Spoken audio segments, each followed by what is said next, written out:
10월 달에 굉장히 많이 나와요. 가까운 기회는 접근을 하시는 게 저는 좋을 것 같다. 초과이익 관수제 이게 진짜 큰 문제가 있어요. 1주택자를 만드는데 기존 주택이 너무 없어. 그러면은 비록 확률이지만은 제가 저번에 과천에 이제 85 이상 뭐 99 타입이라든지 뭐 그런 부분들을 9억이 넘어가더라도 살 수 있다라고 얘기를 했잖아요. 그래서 그런 추첨제가 있는 어떤 분양권이 10월 달에 굉장히 많이 나와요. 예를 들어서 그 하남의 가밀지구 같은 경우도 아직까지 분양을 하나라고 생각하지만요. 10월 달에 C블럭 그러니까 가밀 푸르지오가 마지막으로 분양을 해요.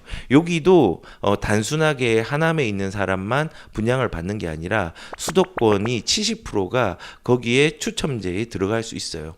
그리고 9억이 넘는다고 하더라도 제가 저번에 뭐라고 했죠? 중도금 대출은 되지 않지만은 연체하는 방법과 그 다음에 거기에 대한 수수료에 대한 부분은 연체 수수료는 내지만은 잔금 대출은 주택담보대출이기 때문에 그걸로 활용해서 갚고 하면은 최소한 투자할 수 있는 금액들은 충분히 나온다고 제가 언급을 했거든요. 제가 그거는 링크를 걸어 놓을 테니까 한번 보시면 될 것 같아요. 그래서 이런 하남의 가밀지구 C블럭, C1블럭이죠. 거기도 나오고 거기가 대규모 택지개발지구이기 때문에 70%가 수도권에 나오는 거예요. 그리고 이제 별내 신도시에 보면은 별내 자이가 있거든요.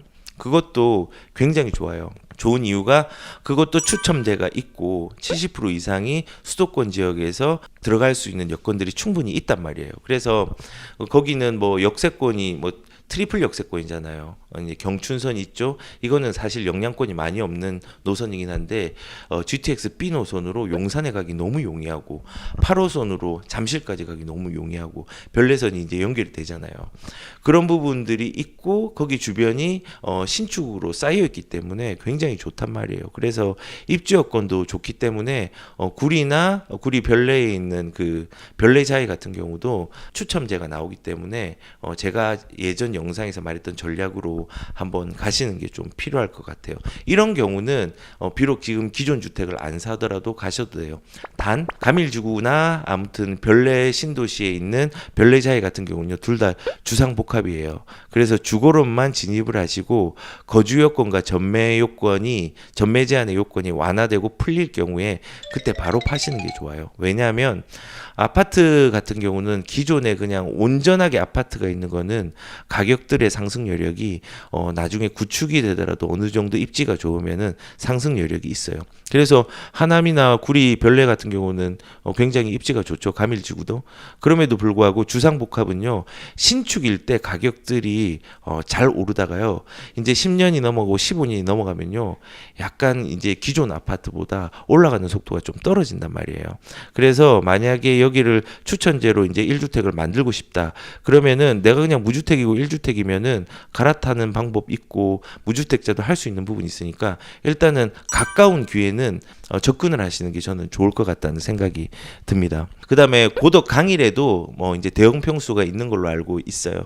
그리고 이제 위례 같은 경우도 10월 달에 나올 걸로 알고 있는데 위례 같은 경우는 국민주택 규모 즉 85평방미터 30평 이하짜리 밖에 없는 걸로 알고 있기 때문에 요거 같은 경우는 나중에 뭐 추첨제가 없기 때문에 조금은 추첨제를 이용하시는 분은 어렵지만 단 그래도 이거 같은 경우도 위례 같은 경우도 생애 최초에 뭐 접근을 하신다면요 소득이나 자산 요건 없이 100% 추첨제로 이루어지는 게 있거든요.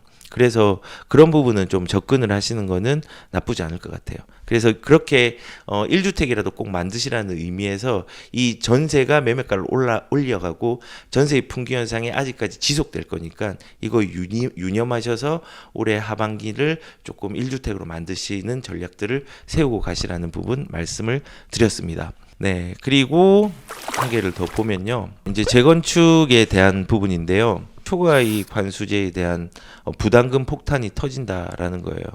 이거는 제가 좀 중요하게 생각하는 부분 중에 하나가 초과이익 환수제만 비단 그 문제가 아니에요. 사실은 재건축에 대한 부분들이 과도하게 침해가 되고 있어요.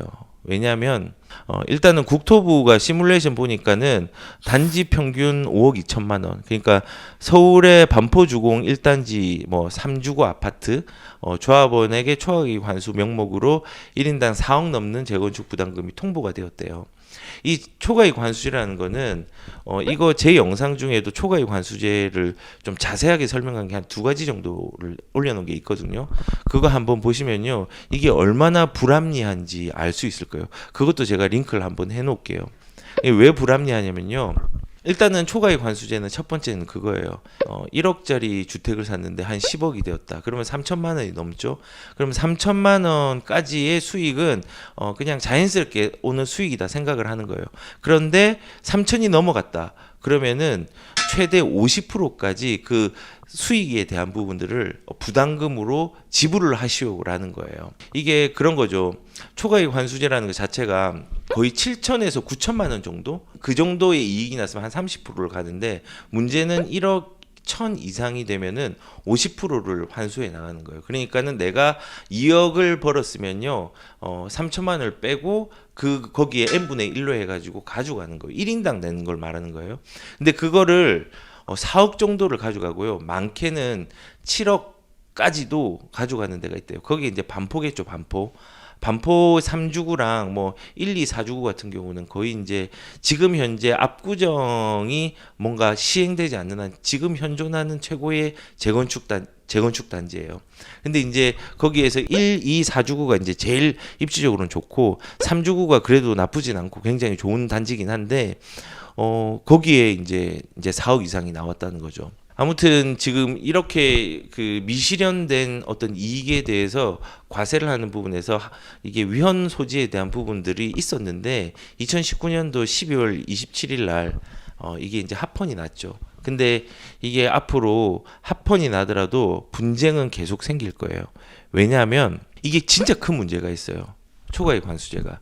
첫 번째는요, 초과이익에 대한 환수에 대한 부담금을요, 한 사람한테만 지급해요. 이게 무슨 말이냐?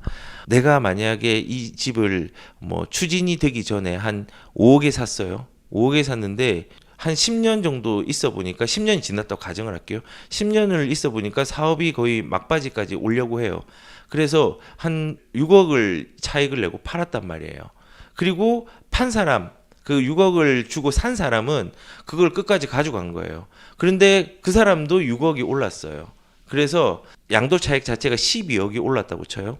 그러면 12억에 대해서 뭐 이제 처음에 매도한 사람하고 매수한 사람하고 둘이 배분해서 내야 되잖아요. 안 그래요. 맨 마지막 사람이 12억 정도 차익에 대해서 전부 부담금을 부과를 해요. 되게 형평성에 어긋나죠. 그래서 폭탄 돌리기 하다가 맨 마지막 사람만 초과이익 환수금에 대한 부담금이 부과가 되는 거예요. 그리고 이제 두 번째 문제는 뭐냐면요, 공시가격이 같은 단지에서 다를 수 있잖아요. 그러니까 뭐 1층이 다르고 5층이 다르고 3층이 다르고 뭐 그런데 이거를 그냥 전체적으로 그 환수할 수 있는 금액 자체, 그러니까 수익 난 금액을 n분의 1을 해가지고 그냥 사람들한테 부담금을 부과하는 거예요. 이것도 불합리하잖아요. 형평성에 어긋나고. 그리고 더 큰 문제는 뭐냐면요, 산정하는 기준이 추진위가 승인한 이후부터 준공했을 때까지의 시세 차익을 부담을 하는 거예요. 분담금으로 내는 거예요. 근데 시작을 할 때의 기준은요, 공시가로 하는데 나중에 준공했을 때는 시세로 해요. 그게 무슨 말이냐? 공시가면 공시가로 시작하고 공시가로 끝내야 되는데 그 두 개가 완전히 이질적으로 해서 이제 부담금을 부담해야 되는 어떤 금액들이 훨씬 더 커지는 거예요. 이게 왜 그러냐면은 이게 너무 불합리한 거죠. 그래서 지금 초과이익 환수제는 돈을 낸다의 개념이 이제 합헌 판결이 내었지만은 아직까지 지금 해결되지 않은 부분들이 아직 많이 남아 있단 말이에요. 그래서 지금 이렇게 많이 나왔는데 나중에 이게 실제적으로 부과가 될 때쯤 되면요, 아마 이제 재건축의 사람들이 굉장히 많이 들고 일어나고 소송을 다시 한번 일으키는 계기가 될 거예요.